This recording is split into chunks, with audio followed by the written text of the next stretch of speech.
அன்பான சகோதர சகோதரிகளே, நாயகம் ஸல்லல்லாஹு அலைஹி வஸல்லம் அவர்கள் கல்விக்கு எந்த அளவுக்கு முக்கியத்துவம் கொடுத்துருக்காங்கன்னா பாருங்களேன். பத்ர் போர் முடிக்கிறதுங்க.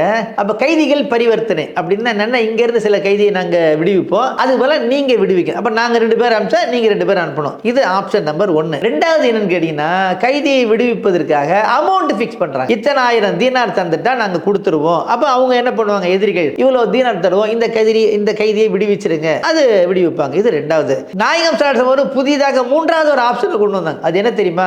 எங்கள்ல உள்ள 10 பேருக்கு நீ கல்வி கற்றுக் கொடுத்தால் உனக்கு விடுதலை. சுப்ஹானல்லாஹ். பாருங்க, போர் காலத்துல அவ்வளவு ஒரு நெருக்கடியான காலத்திலும் கூட நாயகம் ஸல்லல்லாஹு அலைஹி வஸல்லம் அவர்கள் கல்விக்கு எந்த அளவுக்கு முக்கியத்துவம் கொடுத்திருக்காங்கன்னு பாருங்க. நீங்க நல்லா யோசனை பண்ணி பாருங்க. அப்ப எதிரிகள் இடத்துல கல்வி கற்க அனுப்பிச்சோம்னா அவங்க என்ன இறை மார்க்கத்தை பத்தியா சொல்லிக் கொடுக்க போறாங்க, அல்லது மறுமையை பத்தியா சொல்லிக் கொடுக்க போறாங்க? அவங்க இஸ்லாத்தை அடிப்பதற்காக வந்தவர்கள்.